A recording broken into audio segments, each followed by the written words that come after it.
but they weren't really but here they're great. They're cheap, and you can talk to people. That's about dive bars. People go there to talk, right? And I think if you don't realize that, then you're missing out because, if you're bored sitting at home, just go to a bar and talk to some people. It's great. Hello and welcome to Here in LA, Sherman Oaks edition. Today, we talk with Josh Tate. Josh is a writer, producer, and filmmaker who once was a bigwig at Bad Robot in Santa Monica. Before that, he was the movie reviewer for LAist, where he churned out lots of reviews every month in hopes of getting into the industry. Well, it worked. Now Josh is on the road producing $1 million movie and living his dream. But before he headed out south, he chatted it up with us within walking distance of Ventura Boulevard. So come join us.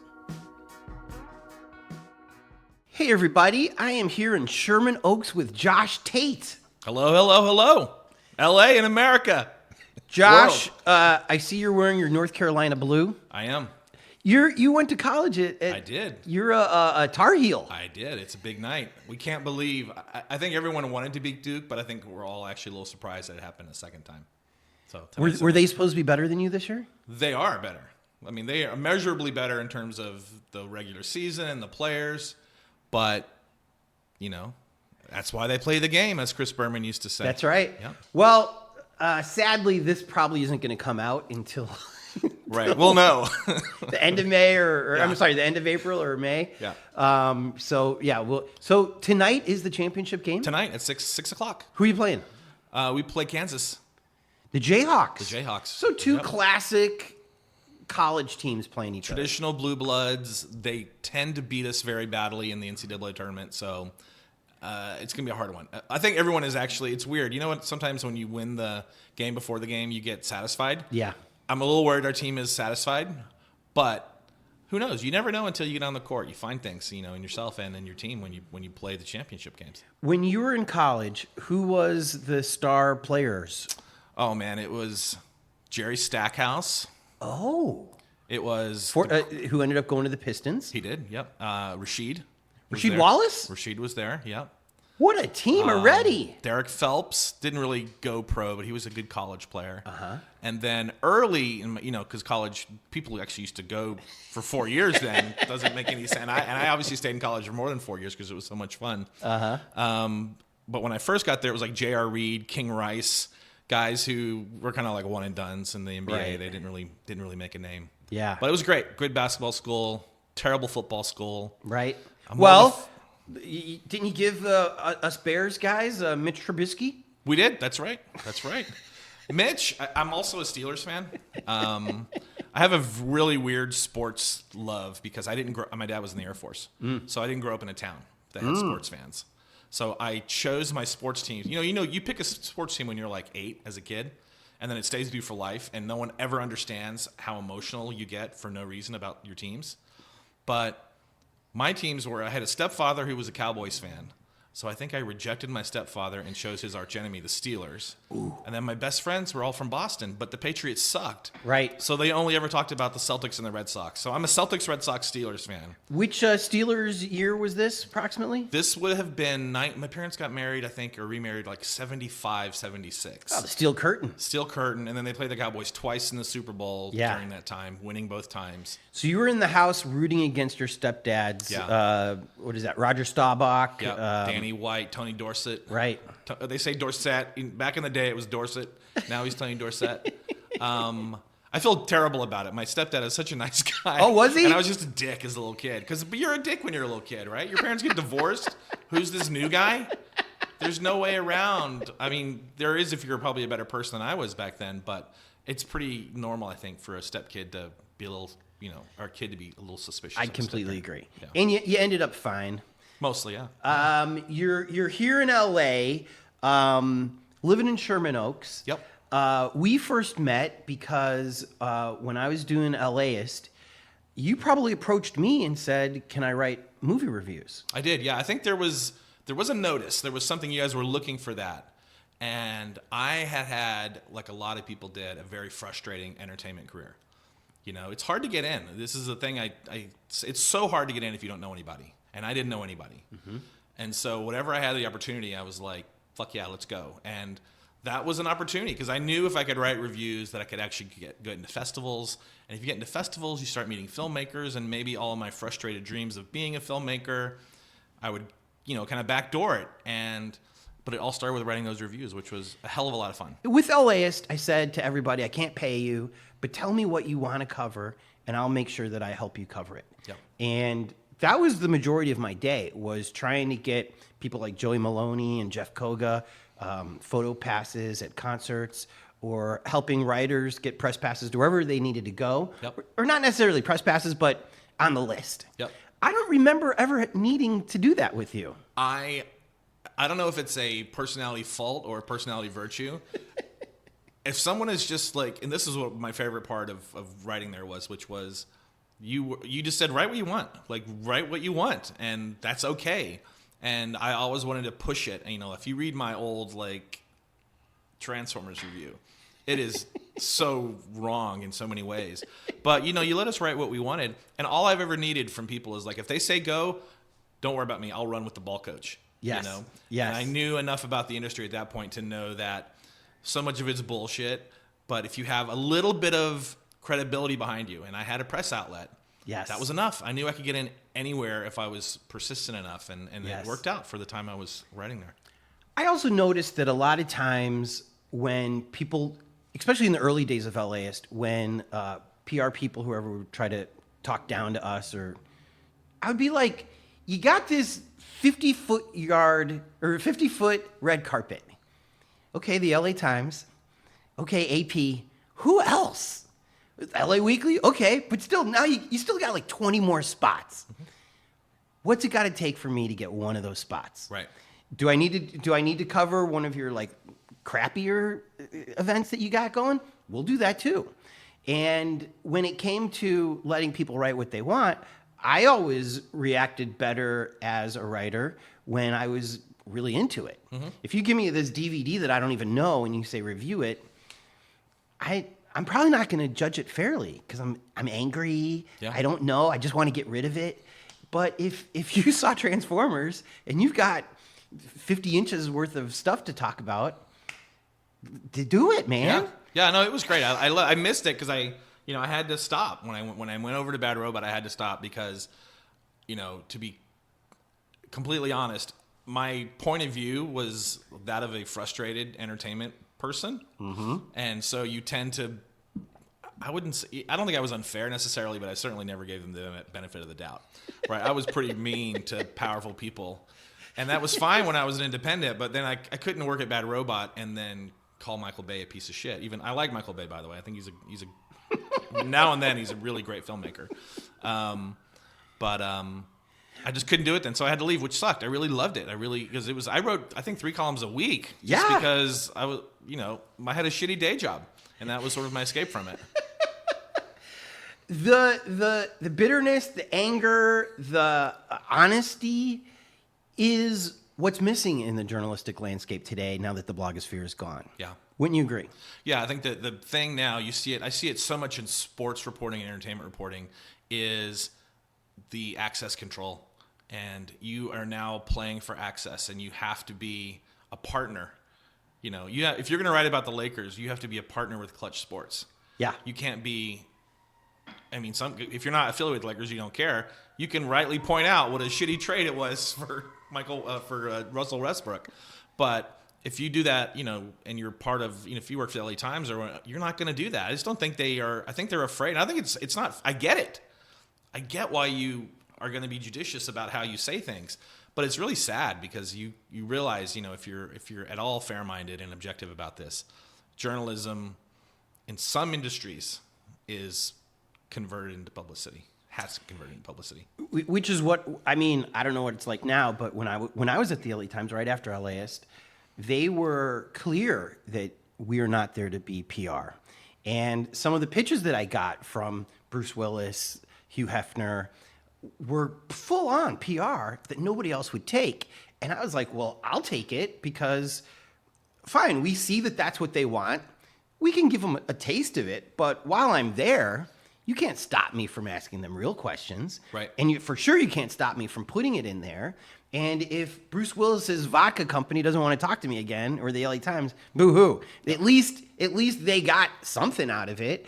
But I think that there is a happy medium where you can talk about something, and it might not be the clip that they put on their wall, but at least you've done your job as a journalist. You didn't waste the talent's time. Right. And you did the right thing. Also, I remember at LAist dissing Coachella's first 3-day weekend, even though I had a really good relationship with their PR people.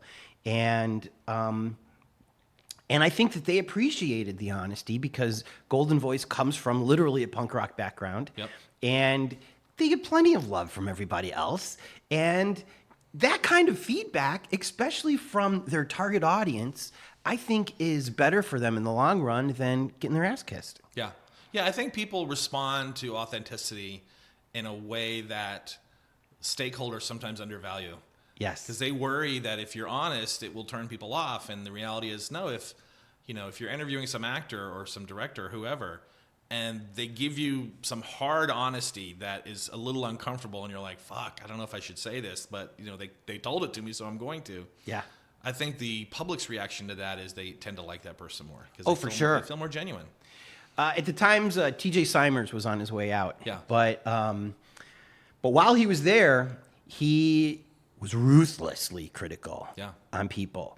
And I remember almost right at the end of his reign, he did a special event with Sandy Koufax, and I think Joe Torre was there too. And because I think it was Joe Torre's nonprofit called Safe at Home to raise money for domestic abuse.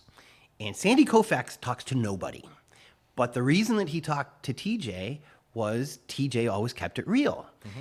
And I think that at a certain level, if you are always keeping it real, to the point in TJ's case of almost always being negative, right, you want to be the one guy that can get a positive review out of him. Yeah. Yeah. Which is a lost art. Yeah. And was TJ not the best guy, the guy that you wouldn't want to go to a dinner party with? Sure, but in the column, if he wrote a positive article, that was news. Yeah, in a way, it feels more, again, authentic and more earned. Yeah, because you realize there's just no version that was paid for. That's right. Whether with money or with time or with access, it was generally earned. So I took that to heart, and anytime that anybody criticized me for being critical, I was like, the role of the press isn't an extension of PR. Yeah, it's to tell your brothers and sisters what you saw. Yeah, yeah, and I do think though that we are backsliding on that a little bit. Not in every area, but in certain areas, because people, the democratization of media, it doesn't just empower citizens; it also empowers large, format people. Yeah, that's what I'll call them, famous people. They can choose their outlet. There's no longer 3 networks, right? There's no longer big newspapers. There can now be direct communication and just completely bypassing the press. And I don't think that's great for I don't want to say it's not great for our country because that sounds so like, but it isn't good apocalyptic. But it is bad for our country. I think it is. Yeah, I think it is. And I don't know what you do about it. I really don't know how you fix that. But I think the way you fix it, honestly, is people get older and then generations flip. And we see that all the time. That's right. Where you can't fix these things other than by dying out and having That's right. Your brother, the younger ones come in and choose to do it the opposite of the way you've done it before, which is a pretty common thing for young people to do. Yeah.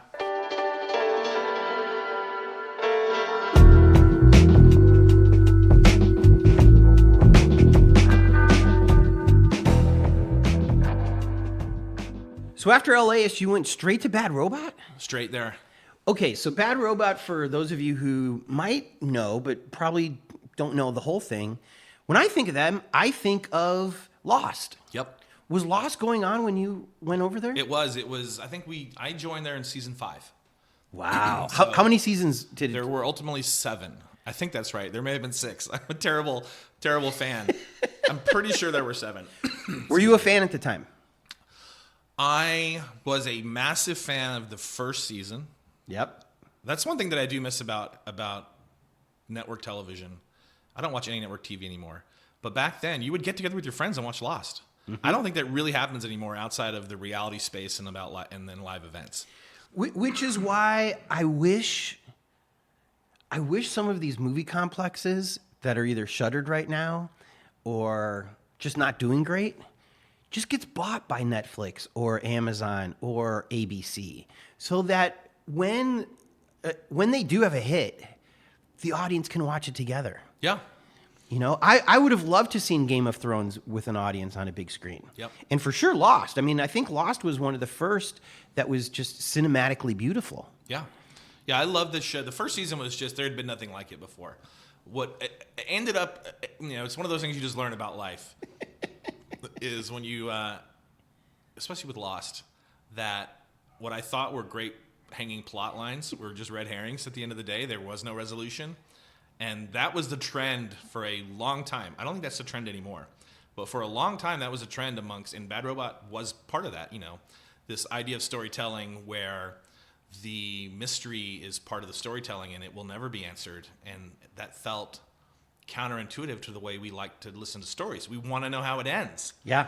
And sometimes when someone says, well, there's really no ending, that can be frustrating, or there's no resolution to a lot of the things that you found fascinating about it, that they were just sort of there. They were just decoration it's tricky. I love the last season of Lost too. First season and last season I was all in. In between then I became sort of I think heartbroken, honestly, is the word. That tends to happen. Same with Game of Thrones. I was heartbroken by the last 2 seasons of that show. The other issue with these red herrings is, as college graduates, we're taught that symbolism means something, that the gun in the first act goes off in the third. Yep. And so we want to believe that there's this well-constructed format. Mm-hmm.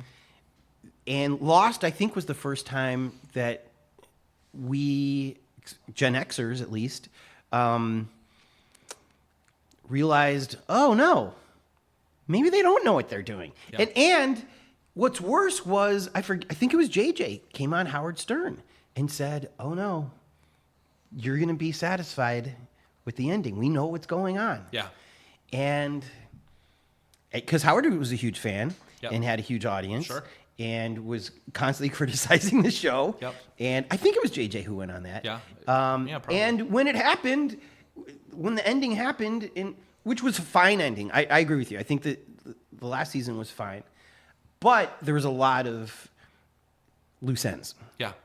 I think what happened, and no one has ever confirmed this, and I've asked, and they won't say it or just choose to keep the mystery alive. My instinct is that the fans guessed it pretty early. They guessed the big reveals early. Mm-hmm. And so what you have to do then is misdirect them so that you can... Because at the end of the day, this is something JJ said once years ago, and I really believe he believes it, and I actually believe it. It's the reason that Bad Robot was always a secretive company about our projects. It wasn't because we were trying to keep it away from people. It was you wanted to preserve the ability to surprise people. And I think that's a value, and I think it's a good value. And I think that may have been what happened with Lost. I don't know for sure, but I think that may have been what happened. Were you living in this apartment in Sherman Oaks? No, at that time I was living on the west side. I was living on Ashland. Where was the Bad Robot in? It's in Santa Monica. It's right off Olympic Boulevard. Olympic and? Euclid. Oh, so right by SMC. Yes. Yeah, a few blocks down. Okay. Yep. Okay, so not a bad commute. No, it was great. I rode my bike to work every day. It was fantastic. Did you really? Yeah, it was great. Wow. And then once I got there, because it was a small company, and they wanted to do a lot. And what that meant for me was, if you just say yes, you'll move. You'll get, you won't just be the mailroom attendant for the rest of your life here. And I didn't want to be, obviously. And I just started saying yes. And then I started running the intern program. And then the big leap was one day my boss, Ben, came up to me and said, how would you like to go to London and work on Mission Impossible Rogue Nation for the next year, doing their behind the scenes? And I'd made short films my whole life. My first job as a behind the scenes person was Mission Impossible. I can't tell you how fucking terrified I was every day.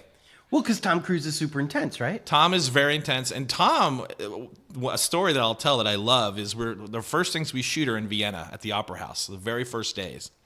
Where like Mozart did his thing? Yeah, I'm sure he did. Yeah, I don't know which thing he did there, but we're inside the actual opera house in Vienna. And we're sitting up there, and my friend Mike Reyes, who's now this great commercial cinematographer, but this was Mike's first job out of college. And he comes downstairs to me, he's like, Tom, just talk to me. And Cruise had literally walked up to him while he's shooting and said, always shoot as low as possible so you get like a more dynamic image. Because Tom cares. I think Tom really did care about, making people, when they watch the documentaries, think that his movies are cool and exciting, and they are. So he's even talking behind the scenes. Yeah. Shoot low. Oh, yeah.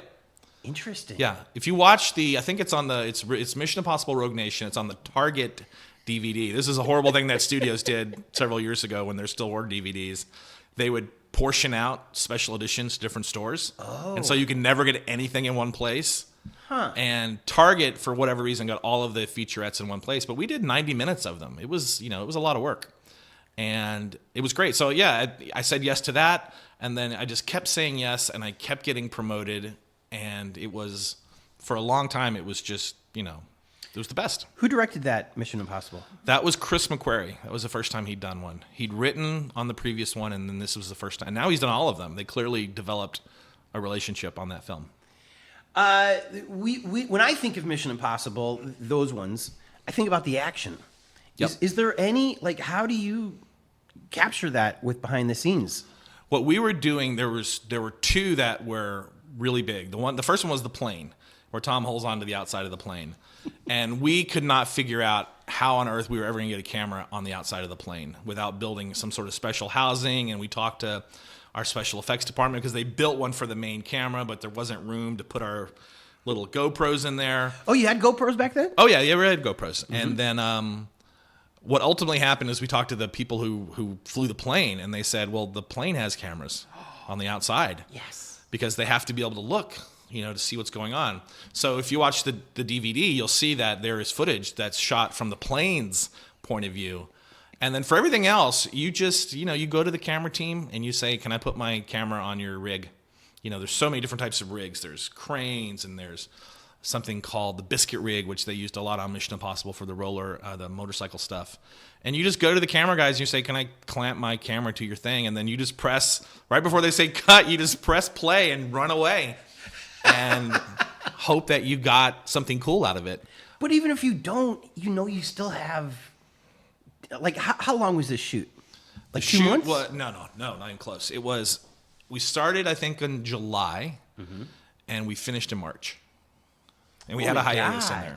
We had a hiatus in there of a few weeks. So it was almost a year of shooting. Almost a year, yeah. Almost a year. So even better if you miss a shot, whatever. Yeah. Because now you've got to compress almost a year of shooting into 90 minutes. Yep. That's got to be hard. It was really tricky. Well, what you figure out first is, what stories do we want to tell? And then you figure out what footage will actually work for that. The trickiest part of all of it was clearly the person tying the entire thing together was Tom Cruise. Right.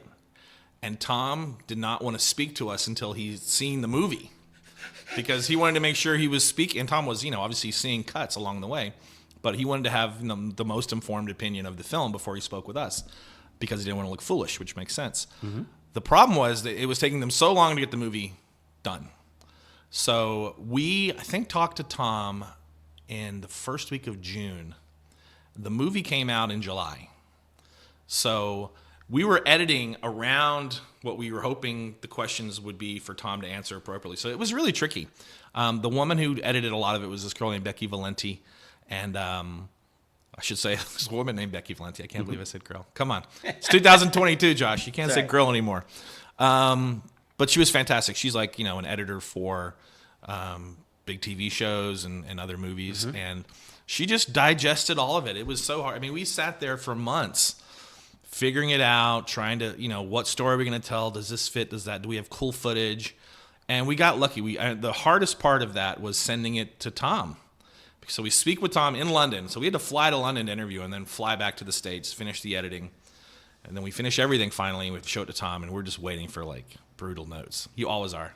Yeah. He loved it. That was it. I couldn't believe it. I'm still shocked to this day.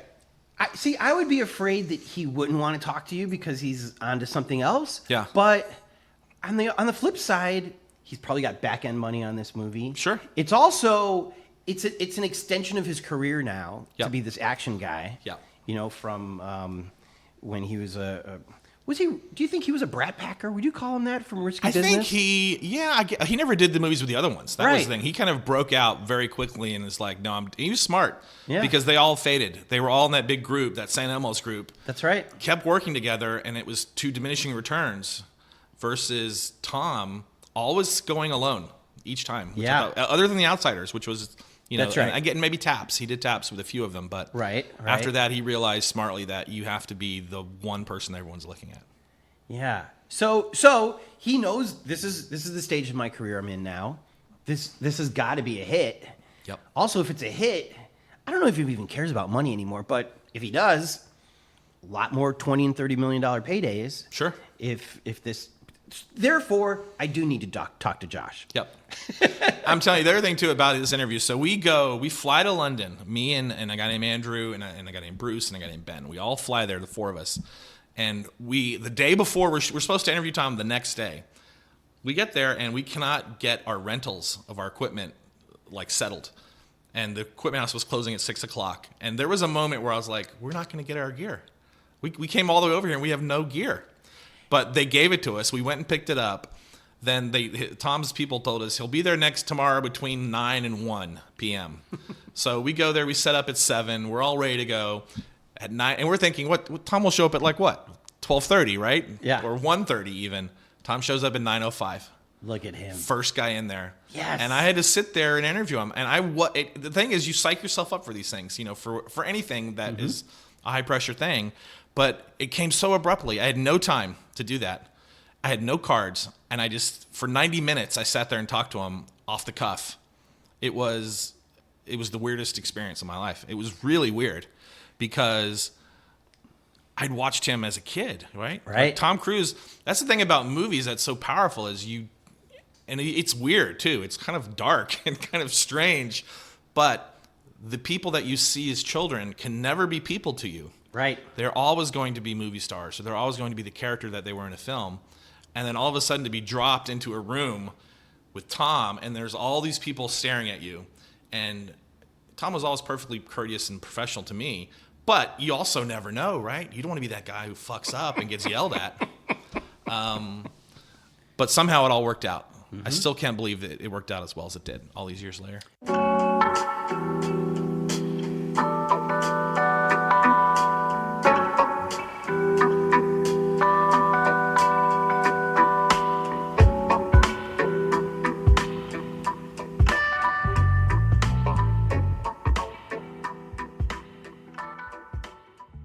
Dive bars in the Val. Yep. Foxfire, it's called? The Foxfire Lounge. Where's that? It's on Magnolia. It's in the movie Magnolia. It's the bar they go to in Magnolia. It's on Magnolia and not Coldwater, but maybe the one next. If you go down Somewhere around there. Yeah, Magnolia and Coldwater, and then there's also the Chimney Sweep, which is incredible over on Woodman and Moore. What's that called? Moore Park. Okay. And then the Barrel, which is just right over here on Van Nuys. I love dive bars. The best thing about dive bars, aside from the price, when I moved, I was living on the west side. I moved here. Yeah. I got my first bar tab from a dive bar, and I was like, "Where's all the drinks?" First of all, and why are they so cheap? I had like 6 drinks, and my bill was $30. It didn't compute in my head. What was your favorite dive bar on the west side? Well, in the west side, I would mostly go to Sonny McLean's just because it was a friend owns the bar. It's not really a dive because the beers are like $11. Oh my God. But and the west side doesn't really have dive bars in Yeah. a sense. They just don't. Like in Los Feliz, I would always go to the Rustic. Yes. Love the Rustic, but they weren't really on the. But here they're great. They're cheap, and you can talk to people. That's about dive bars. People go there to talk. Right. And I think if you don't realize that, then you're missing out because. If you're bored sitting at home, just go to a bar and talk to some people. It's great. At a dive bar, it isn't the LA scene. Yep. It's you're there because it's not the scene. You're not at Catch. You're not at wherever. And you're right. The prices are better. The drinks are usually a little. And I think stiffer. now more than ever too. I think that was I think we're going to start getting the tail of the whole COVID pandemic, the tail of shit, which is going to be, kids have not socialized the way they probably should have. And right. People are not touching each other anymore, and that has real effects on you. And people need. I guess my message is: go to a dive bar. You'll be better about yourself. That's right. You'll feel better about yourself. Maybe we should open a slow dancing club. Remember those? I think it was before my time, but you used to be able to go to bars and like taxi dancers. They would pay women to dance with lonely old men. There used to be one in downtown LA. Yeah. Not that long ago. Let's talk about Licorice Pizza real quick because we're here in the Val. Yep. And you loved Licorice Pizza? I did. PTA loves to shoot in the Valley. Yes. And do you think it's lazy what he does? Maybe it's not because There Will Be Blood wasn't just shot. Yeah, or Phantom Thread. There you go. I'm glad he came back. In Licorice Pizza, one of my issues with it was she's 24, 25. Yep. He's a teenager. Yep. Why is she attracted to this guy? He's not like stunningly handsome. He's got a little pizzazz about him. Mm-hmm. Whether or not it's baloney or if he's just a trust fund kid with money or whatever. But that's the other thing that I love about native Californians, no disrespect, yep, is that character would have already seen it all by now. The fact that they run into Barbra Streisand's boyfriend, mm-hmm, who's also super huge, is kind of normal in Los Angeles life. You do run into the most famous people in the world, and after a while, it's no big deal. Yep. They're just as crazy as everybody else. And so why is she attracted to him? I think it's because it's a hard critique to make because you're making a pretty value judgment critique of a female actor, but she's a loser. That's what she really is, I think. She's 27 or 24, whichever, I think she says 27 in the movie one time and then corrects herself. But she's got a shitty job. As we learn, she's had other shitty jobs. She's kind of just bouncing through life. She doesn't have a boyfriend, mm-hmm, which is not to say you have to have a boyfriend, but she doesn't. She's lonely. So she's a lonely person who can't make a real living, who's otherwise her family seems to be very stable. She probably feels like, she probably has a pretty shitty outlook on her own life. And then all of a sudden what the kid is, I don't think it's even the money or even the charisma. I think it's the hope that when you are lonely and tired and sad about your own life, meeting people that are just full of hope is like an intoxicant. Mm-hmm. And that's what I think is the relationship. His optimistic spirit. Yeah, just his sort of, it's when you're hiking with someone that you would have given up on the hike long before if they weren't with you. Nice. And, he's like, let's go, let's keep going. And then you get to the top and you're like, fuck, I could do that every day. There are a couple of cringy elements of Licorice Pizza. Yep. There's the portrayal of Asians. Yep. I felt cringed about the portrayal of the gay politician in the closet and his boyfriend that wants it to be public, mm-hmm, in the middle of an election. Mm-hmm. But then there's also this age difference between the main characters. Yep. Were you surprised that there wasn't backlash about this? I think there was in some circles. There was certainly backlash about the John Michael Higgins character and the Asian thing. I believe Paul when he says that he witnessed that as a kid, with his mother-in-law, I think, or someone's that he'd seen. And I've seen it. And then the age thing, I think it goes to this issue of presentism, which is when you tell a story, do you tell the story with the morals of our time or the morals of the time in which it took place? Mm-hmm. And I think that's why I was okay with it. The only part of the Asian thing that to me was uncomfortable was some people, I think Dave Chappelle said this years ago when he quit his show, he's like, some people are laughing way too loud at the wrong thing. Like, I don't think he was portraying that character in a positive light. I think it was embarrassing. Mm-hmm. But there's no doubt that some people in the audience were laughing because they thought it was funny. Yeah. And that I think but that's also, I think, outside of Paul's control. I think he was just saying, this is the most honest version of this story that I know. And also, Paul's just kind of like a fuck you guy sometimes. Yeah. When you watch his movies. It's true. He's like, I'm going to do this, and I don't care if you don't like it. And in fact, I kind of don't want you to like it. Because maybe what I'm doing is I'm just uppercutting when you're expecting an overhand. The one scene that I did love of Licorice Pizza was the grand opening of the waterbed store. Yeah. Where he is not a good boyfriend to her. And she is very emotional about this and takes it in a very real way. And if the roles were reversed, I think he would have been a better boyfriend at 20 whatever years old, and had appreciated the fact that you've got to take care of your girl, especially in a situation like this. Yeah. Which is why I liked that part. It seemed real. The other one I liked was the dad. Yeah. I mean, I've never been to any of these Jewish. That's her real dad too. Yeah, Whole family. I want a movie just about that. Yeah.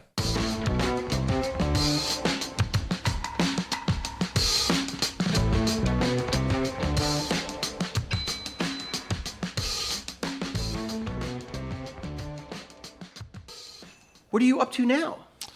Right now, I am producing a movie, which I wrote, which is exciting. It's called Roof. It's about two people, one of whom will be Bella Heathcote, a wonderful actress, and one will be Asif Ali, a wonderful actor, about two office workers over a long July 4th weekend. They find themselves on the roof of their skyscraper for different reasons. There's a power outage. Everyone leaves the building. The door locks behind them. And now they're stuck up there it's one of those years where like July 4th's on a Tuesday. Yeah. So everyone's leaving early on Friday and taking Monday off. Genius. So they're stuck up there for 5 days with no water, no food, and she's pregnant. Oh. So we'll see. I mean, it's exciting to make something. It's small, obviously. And Don't tell people they're up there for 5 days. That's a spoiler. I know. Well, they're gonna they'll figure it out pretty. I mean, it's a big part of the storyline. Is it? Okay. Yeah, but I don't like to know fun. anything about movies when I go in. It's, you say that, and people always complain about trailers showing you too much. And there's no survey way. after survey shows people want to know. It's weird. You're a producer in this movie that you wrote. Yeah. There is a lot of different definitions for producers on both TV and movies, and it seems like they're different. Yeah. My belief is there's two different kinds of producers. There's the guy that you call when you need a lot more money. And then there's the guy that you call when you need stuff. Yep. Is that the two different types of producers? I mean, there are much worse versions of producers. there are producers who, this tends to happen with talent, which is if you agree to make the movie, you become a producer. It matters because and that gives you a cut of the movie? It depends on how everything is structured, but you certainly are more likely to participate in the profit of the film if you're a producer of it. Okay. And many actors want to make their own movies. Like they want to bet on themselves. And it's hard to do that if you haven't been a named producer in something, Or I should say, the more you are a named producer, the more people take you seriously. Because people don't always know what's real and what's fake.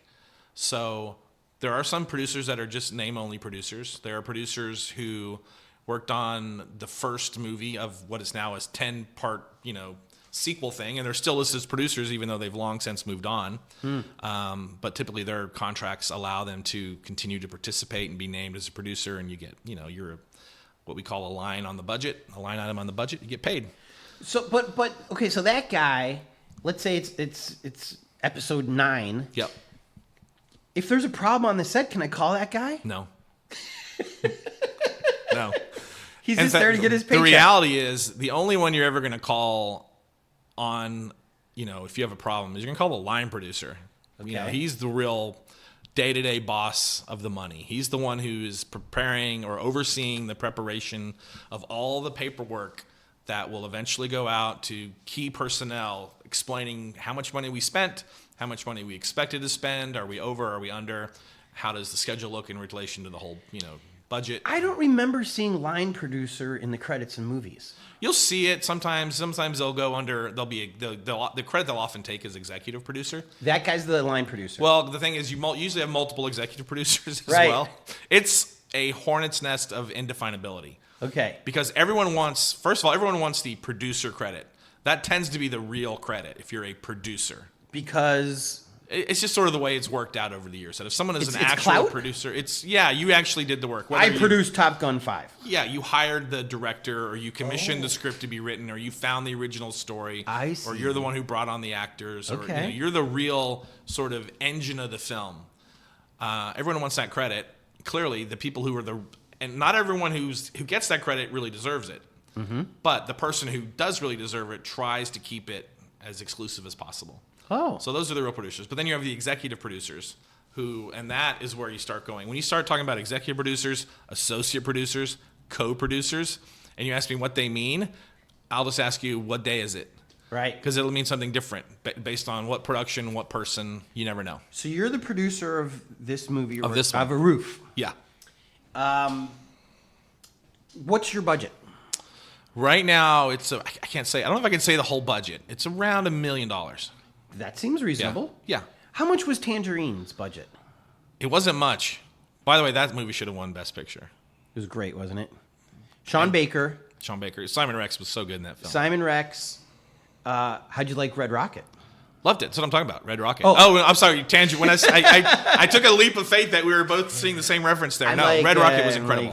What did he play in Tangerine? No, okay. Well, let's talk about Red Rocket then. Yeah, Red Rocket is fucking great. Red Rocket came out last year. Yep. It seemed like a very low budget movie. Yeah. Another movie that was shot during COVID, which is why it probably got released this year. Yep. Last year. Simon Rex, not a guy that I would book on any of my movies. Yep. Because I didn't think he was all that talented. Blew me away. Yeah. So good, so likable. If he dies in this movie, I'm not going to give anything away. And he's a scumbag. scumbag. I would be sad. He's a scumbag. Which is impossible to do. Yeah. But maybe that's why you hire him, because you know he's unlikable in real life. That's who you have to play the scumbag. Sure. Not Elena Haim. Yeah. Hi. Red Rocket was so good. It was so good. Great. $2 million, you think, for that movie? It depends on a lot of things. It depends on how many days they shot. It depends on where they shot it. It seemed like they shot in the Nowhereville of Texas. Texas. I think the reality these days, if you're doing our film is non-union because we can't afford union rates and union crews. Yeah. There's just no version of that. Is that acceptable in Hollywood? It depends on how high your budget is. Some people, if you have a truly low budget, and look, I would love to have a larger budget. I just don't have the money right now. Right. When I worked at E, that was a non-union place for a lot of that kind of reality TV. I think a lot of it's still non-union. I mean, they're still paid decently. They're just not being paid union rates. But they knew if I'm going to book a cameraman for a day at E rate, non-union rate, but they get a gig in Warner Brothers. Oh, they're gone. Yeah. Yeah. Yeah. So it's the game. Yeah. Yeah, I think Red Rocket, I would guess 3 to 6 million. Okay. It depends on how many days you have a daily run rate of what all your expenses are, all your crew expenses. Mm-hmm. It can go anywhere from, I don't know, I think 250 on the high side to 75 on the low side, 50 on the low side. $250,000 a day. That's to hire everyone, to have all the gear. It's a round number that you just, you have a real number, but just as, for reference none of those sake. sets looked expensive. No, I think they were all locations that were decorated. Maybe the mall was an abandoned mall, let's guess. Probably, yeah. Well, or a 6 a.m. situation. Oh, that's a good way to get around it. Or a night situation, yeah. And most malls are kind of abandoned these days. I know, it's sad. Except for the ones here for the outdoor malls are still big. Yeah, LA malls are doing fine. Yeah. How bizarre is that? I know. We don't need malls in LA. Well, we're getting away from the sun. Oh, yeah, that's true. I bet Florida malls do okay still because it's just so miserable in Florida when it's not the winter time. That's true, too. Yeah. So let's pretend they found an abandoned mall. They didn't even really use much of the mall. Just the water portion. Yep. Okay. So maybe $100,000 a day. Probably for something like that movie, probably a little less. I don't know the number, but I bet it's And none of those actors are high-paid actors. No, you're probably paying them scale, is my guess. And they're happy to work with Sean Baker. Yeah, he's an auteur. He's a great filmmaker. I mean, all 3 of his movies have increasingly resonated with the public. So, and is it A24 that put out all 3 of those? Yeah, I don't know. I don't know what the deal is. I don't think A24 funds them. Maybe they do. I don't know if they fund them or if they acquire them. So there's sort of 2 models. One is Coda actually wasn't financed by Apple. It was separately financed, and then Apple bought it. So they acquired it versus produced it, from scratch. Mm-hmm. So I don't know what the case was with Red Rocket. Why would Apple do that? Well, Coda won the Grand Jury Prize at Sundance. So after it has already been... Premiered at Sundance, everyone loved it, bidding war, Apple clearly needed something. Until this year, Apple was considered sort of the also-ran of the streamers. That's right. Even their big shows, the morning show, ton of money. Which had to cost a fortune. Never Jennifer really. Aniston. Reese Witherspoon, Steve Carell. That's a lot of money. They're all making, they had to be making over $500,000 an episode. And then they had Jason Momoa. Yeah. Which had to cost a fortune. Yeah, big visual effects. Flop. Yep. Did they have any hits? Ted Lasso. Ted Lasso. That was it. They're probably the cheapest show they had. Because they're shooting it in England where you're going to get a massive tax rebate. Oh, England does that for you? Yeah, that's why so many Hollywood productions are in England now. Like Netflix is just shooting at Shepperton all the time. So Apple bought Coda Yep. because they wanted people to subscribe to Apple Plus. I think they look at Apple Plus as a loss leader, as my guess, because there's really no way to. I don't know how you actualize, I mean, in accounting, you can do whatever you want. It's the loss leader because once I'm on Apple Plus, maybe I'll buy a movie on there. Well, the promotion they had for the longest time is if you buy, I'm still on my free Apple Plus because I bought a laptop. Yeah. And I think that's part of it is like you buy an Apple product. Hey, look, you're going to get this $4.99 service for free. Right. And most people don't cancel these things. They Nope. just let it ride until they have a financial situation.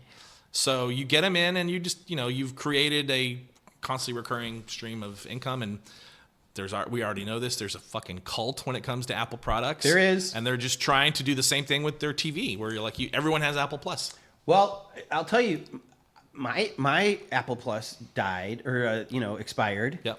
Because I have a old computer now, which is a year and a half, 2 years old, but then they got me on the family plan because I love Apple Music and I want my mom to be able to have Apple Music through her whatever, and so that's $14, and so they're like, well, if you have the family plan, you get Apple Plus free. Yeah. Free. It's Yeah, $5. it's just bundled. Yeah. But it's easier. Yeah. And I do want to watch these movies when they come out. And it was great to watch Coda at home. I don't think I needed to watch that in the movie theater. I still think it's a qualitatively different experience. Oh, for sure. And it's weird that the industry, I told this to someone recently, we have invented the greatest way in the world to watch movies, right? We invented it, 70 years ago. And we've chosen to abandon it. It would be like as if the music industry one day said, you know what? We're not going to do these concerts live anymore.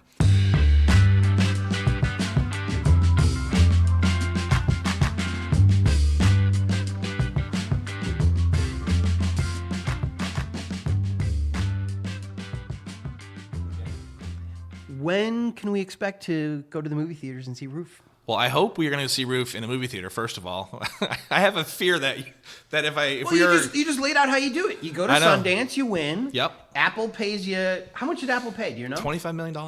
That much? $25 million. Yeah. It's worth $25 million for them to put it on Apple Plus. Well, that's been the weird thing about streaming because they have no income stream, but they pay more because these are tech companies. If you actually look at like the valuations of entertainment companies versus tech companies, Apple's almost at $3 trillion now. Right. Well, because I'm paying $1,000 just for a phone. Yeah. I'm never paying. I don't think I've ever paid Paramount $1,000 ever. Exactly. I've and seen never all will. The movies. Yeah. Right. Going forward, Paramount will never get $1,000 out of me. Yeah. Apple gets it out of me every 4 years. I know. And you think about, legacy movie studios used to put out let's say they put out 20 movies a year, which they don't anymore. They don't put out nearly that many. Right. But if they were putting out 20 movies a year at $100 million a pop, which is probably a high estimate, that's only $2 billion. Mm-hmm. Netflix, Apple, Peacock, they're all spending in the tens of billions of dollars on content every year. So it's not even close anymore. So does that inspire a filmmaker like you that there's a need for content? So I will give them the content? Well, partly because, here's the thing is I feel like we're going to reach saturation at some point if we haven't already. Yeah. Like, look at Netflix's stock over the last 3 months. Mm-hmm. They missed on subscribers for the first time, last time they reported. And there is this sense that a lot of these companies are losing money. They're making tremendous bets there's no way that these account balances line up. Mm-hmm. They're spending $11 billion on TV shows and movies. It's not being reflected, in the new amount of business they're taking in. So at some point, you figure there's going to be consolidation. There's going to be less of what we're seeing now. But okay, let's pretend I'm Netflix's new boss. What a great job. I can ride my bike to work. I would bet on you way more than even Judd Apatow's movie In the Castle. Yeah. Because your movie's only going to cost me $10 million to buy. Probably a lot less than that. Yep. His is going to cost me a fortune, and I don't even think they're really hyping that movie very much. Yeah. Yours, I have now more money to hype and get people to watch. I hope it becomes like a Queen's Gambit or a Squid Game. Isn't that a better bet to bet on something that's got lower overhead? I think the reality with them, with companies that make those kind of bets, is if you buy 100 independent films, right, maybe one hits, right? Okay. Versus Judd Apatow, and it's weird because they're not talking about dollars like at a box office anymore. It's hard to measure what success really is. But, there's people are going to watch the Judd Apatow film, no matter what. I did. Yeah, they're going to watch it. And they may not like it, but they'll watch it, or they'll watch a part of it. I watched it all the way through. Yeah, and that's how they actually measure engagement, is how much of a movie you watch. So this has always been the issue, I think, for lower budgeted films. I think they're instinctively or intrinsically more compelling than larger budget films. Yes. Only because you're allowed to tell different stories. Right. Whereas large budget films have a responsibility to the shareholders to this can't be a weird story. It can't be. We can't tell a cool story for the first 45 minutes and then do something really fucked up and weird that turns off the audience, and then we lose them, and then it. But on an independent film, absolutely you can do that. In fact, they usually do. They take these weird narrative turns and twists all the time. So is Licorice Pizza an indie movie then? Oh, no way. Not even close. But because he's PTA, yeah, he's allowed freedom. He and Tarantino, and I'm trying to think who else. There's a couple guys. There's not many women that are in that space yet, and hopefully there will be, because it's still way out of balance. It's not even close. Is A24 an independent? Yeah, they're an independent studio. Yeah. So, did you see X? Not yet. I want to see it. I heard it was really good. I don't usually go see horror movies the first weekend, just because they scare me. First, I want to see them after. I just want to make sure there's nothing in there that's going to freak me out too much. I enjoyed it. Yeah. And I'm not a horror guy. Yeah. I enjoyed it. Is it more of a thriller horror or like satanic horror? I think it's almost a parody of 70 thriller slasher. Is it gory? A little bit. Okay. Nothing like Tate. Oh yeah. Did you see that one? Yeah, I did. Yeah, that was weird. I had to watch through my hands. Yeah. Which I keep telling myself, it's a set. That's ketchup. That's a guy walking on rock. That's not bones crushing. Yep. I think that's what makes great movies. Yeah. You know it's fake, yet it feels so real. Yeah. Did you enjoy that movie? I did. I thought it was a little. Those aren't my kind of movies necessarily. Me neither. Because they're so it's abstract in a way that you can't. Maybe it's different for horror movies, but it's abstract to the point where I don't really get invested. Yeah. Like if that if that movie had started the way Coda did, and then halfway through turned into a horror movie, it would really fuck me up, because I'd be like, wait, no, not to them. No, they're good people. Don't do this. But when it's this, abstract horror idea that's very, very Tony and very sort of, I don't know what the word is for it. But I don't get connected to it too much. Yeah. French movies have gotten that way on the horror side for a good decade now. They have a whole thing going on over there with. But that movie and Nightmare Alley, which I also saw. I saw Nightmare Alley in the theater. I saw Titian at home. I think sells the idea you've got to watch movies at the movie theater. Yeah. Because are you really going to walk out if it's too gruesome? Yeah. You might. But you might actually even hang in there a little longer. So Nightmare Alley sucked me in immediately. And all these negative reviews that I heard from people, I assume they did not see it in a theater. And I think the production design, the music, all the things that Guillermo del Toro uses in all of his movies really shined brightly in a movie theater. And I've got a kick-ass TV. But I also got cats running around. I got phones ringing. There's something to be said of seeing. I don't think you can't experience a movie at even close to what it's capable of being experienced at home. Nope. I don't care how big your theater is. Right. It's not the size. It's not how loud and how big your screen is. It is about your focus. Yep. This is why I don't even like stadium seating. I think it's actually important that you look up. And this is like built into us as humans. Interesting. That, when people say that a movie theater, Jeff Wells is this writer, a acerbic mean old man writer who writes a website called Hollywood Elsewhere. But he's like, movies are church. Yes. And church would be different if you weren't looking up. If you were looking down at church, I think it loses a lot of its power and value. Interesting. So I do think that going to a movie is like, and this is the thing I've hated most about the pandemic is, movies, I see the writing on the wall. I don't think they're going to be gone, but they're going to be different. They're going to be less of them. They're not going to have matinee. Like I used to love waking up on a Saturday morning, going to a matinee. I did that all my whole life, and then the pandemic, it's just over. They don't have them anymore. Movies start at like 4 p.m. Yeah. And they're going to go further. There's going to be fewer theaters with bigger movies in them. And I feel like we've just given up the ghost on that. So Tom Cruise was right. Shoot from low. Shoot from low. And also you're saying view from low. View from low. Look up. There's something about looking up. There is. I think there is. And I did see... Same with going to a rock concert. Do you want to be on the floor or do you want to be in the rafters? It is a totally different experience, isn't Yeah. it?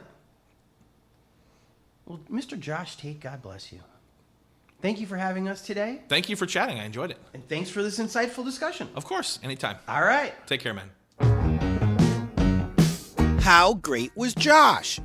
You know who we would write movie reviews for nothing? Our Patreons. When you stoke us, you're saying, Tony, Jordan, here's a beer at a dive bar. Here's 2 Long Island iced teas at Islands. Here's a kiss on the cheek and a new transmission for the Benz. Every donation you hand over helps us keep this insane project a-rolling. So shout out to our Patreons, Nancy Rommelman, Sean Atlow, Matt Mills, Sean Wallace, Greg and Molly, Jamie Taylor, Mark Johnson, Kira Ann, Barney Grinke, Ben Welsh, Henry Furman, Jen Adams, The Lonely Chair, Trevor Wilson, Bree Wild, Dougie Gyro, and Christina. Want to hear your name at the end of next week's show? Go to patreon.com/hereinla and give whatever you got. Also, shout out to our Angelinos. To be an Angelino, all you have to do is PayPal us $25 or more, and we will list you on the Here in LA website. That will be done at some point. Relax. Forever. You'll also be given a number to denote how early you got in. For example, Angelino number 1 is Allie Miller. Number 2 is George Wright. Number 2 plus is also George Wright. Thanks for the burritos. And number 3 is Rita Joanne. Number 4 is Jason Sutter. 5, Grant Houghton. 6, Rob Baker. 7 is Kev Chang. 8 is Brenda Garcia. And 9 is John Griffiths. Thank you all so much for contributing. If you want to contribute too, just PayPal your hard-earned cash to bustblog@gmail.com. Want to support us, but you're dumping all your Bitcoin into a new movie you're producing? Totally understood.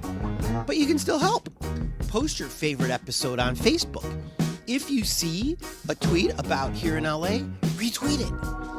If you see a Facebook post, like it as soon as you can. Just liking it early helps the algorithm get more people to discover these podcasts and make things a little easier for us. Because trust me, we need it to be a little bit easier. Tell your friends about it. That never hurts. Tell them how Here in LA is spelled, and then it's on Apple Podcasts and Google and Spotify. Here in LA is produced by myself, Tony Pierce, and a man who knows what the F stands for in Paul F. Tompkins, Jordan Katz. Editing, mixing, and music supervision by Jordan Katz. Songs by Oregon and Jordan Katz. Special thanks to Cindy for creating the logo, Jen for inspiring this, and everyone out there working their way up the ladder of success. Say hi to Emma Stone for us.